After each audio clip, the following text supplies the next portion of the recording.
Hey guys, I just got home. I went to my dietitian appointment today and my psych appointment today. Everything went pretty good, and God, we had a drive, I think it's like an hour and 20 minutes to Greeley, Colorado, to the bariatric center. But I was very, very pleased when I got there because that place is humongous, for one. It's a beautiful, everybody there was really, really nice. My surgeon's office is on the second floor and at the whole other side of the building. And they actually escort you. Like when you go to the information desk, they have valet parking, and then when you go into the information desk, they you tell them where you want to go, and they have somebody escort you there. And I was like, wow. So I actually felt like I was like in a hotel or something. It was pretty fancy. They had like little cafes and Starbucks and stuff in there. But so anyway, got it, losing my voice again. The dietitian, I had asked her some questions and stuff about, well, she kind of gave me the information, then I asked a few questions. One thing she had said that for my height and body weight, I should be consuming 13 to 1,500 calories a day if I want to lose weight, and 2,500 if I want to maintain my weight. So, or sorry, 2,000 to 2,500 if I wanted to maintain it. So I think I'm doing the right thing. I'm on the right track with that, so that was good to know. And I also asked her because I know a lot of people are confused and unsure or of how many calories they should be taking after surgery, because that was a really big concern of mine, because to me 600 to 800 calories just doesn't seem very healthy for an adult. And so I asked her, and she said no matter what type of weight loss surgery, no adult over 150 pounds should consume less than 1,000 calories, and that they recommend that their patients take in at least 1,000 to 1,200 calories a day. So, but that also includes, you know, watching your carbs. Don't overdo it with your carbs, and watching your fat intake, but to mainly focus on calorie intake. And then she said that I'm supposed to start taking CoQ10, which I guess it helps your recovery after surgery, and I'm not quite sure what all it does, but I have to go buy some of that, and 200 milligrams one time a day. And then she told me the multivitamin that I should be taking that they recommend, which is Building Blocks. That's the brand name. Building Blocks. And that's about it. And then the psych appointment, oh my god, I was there for probably over 2 hours doing the psych eval. I didn't even, okay, they give me one packet and it had like 100 and some questions on it, and I was like, oh, this ain't so bad. So I read it and I fill it all out, and I was done with that, and then they gave me another one that had like 567 questions on it. I was like, oh my god, are you serious? So I was there for quite a while, mainly filling those out. And then when I finally got to speak with the psychiatrist or whatever, that was like 15 minutes, and that went pretty good. And he just asked some basic questions, and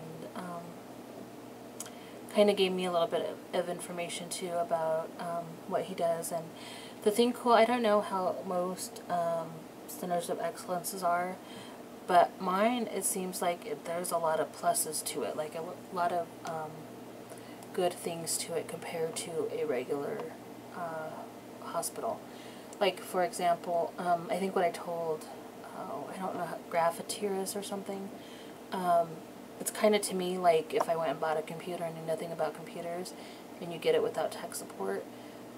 That's the difference to me compared, like, a center of excellence to a regular hospital, because the regular hospitals that I had found and I researched, they don't do much. They, of course you have to go and do the same testing, pre-op testing, but there's no aftercare, there's no support groups or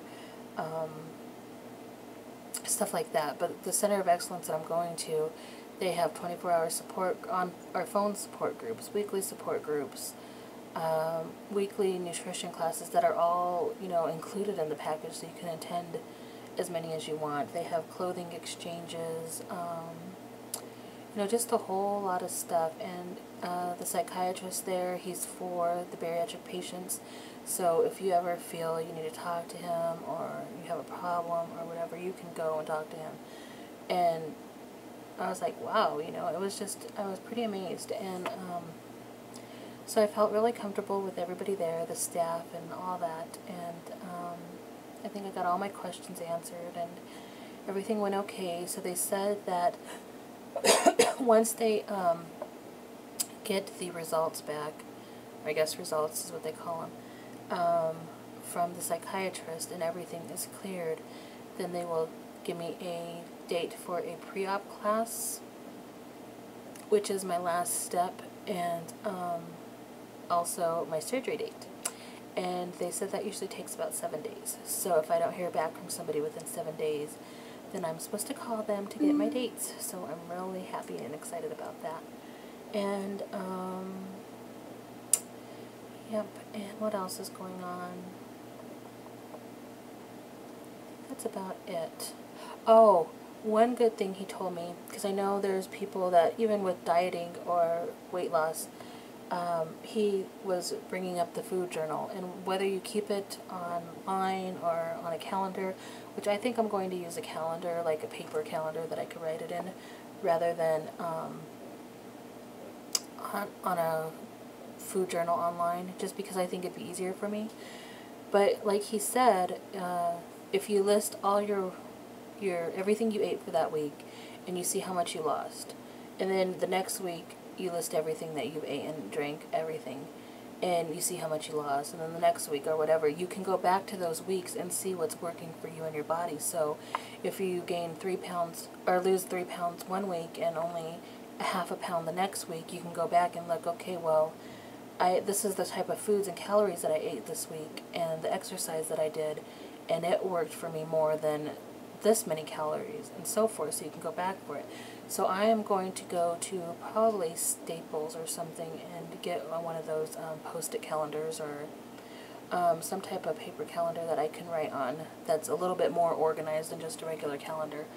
And I'm going to start doing that because I think that was a great idea. And I know there's times, like when I first started, I was losing 4 pounds or 3 pounds. Now it's like 1.5 pounds or 2 pounds, you know, with my exercising and dieting going. So I really wish in my head that I could remember what I did those first 2 weeks to make it happen again, but I don't, so I'm screwed there. But anyway, so yep, I think that's about all I have to say, and I will talk to you guys later. Oh, and everybody that's having their surgery or at the hospital, coming home from the hospital, can't wait to see you guys, can't wait to see your success. Tom, Tracy, Lizette, which reminds me I have to call her. I just got home not too long ago.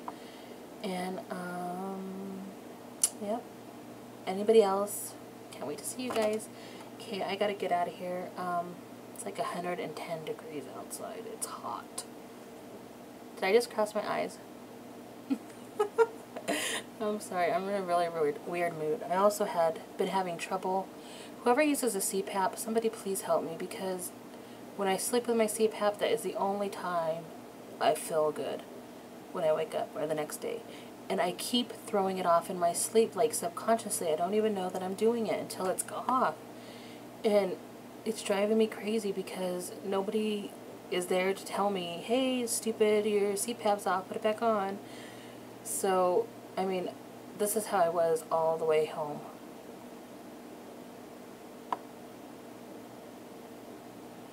Luckily, my husband was driving, but in the passenger seat, I mean, I couldn't stay awake. I just kept falling asleep, so. And I know that's from not using my CPAP all night, because it always happens, and that's what happened before. I just, throughout the day, I'd feel tired, you know. I would never fall asleep, though, when it wasn't appropriate, but in the car or whatever, I could never stay awake, so. Anyway, I will talk to you guys later. I'm rambling now. Bye-bye.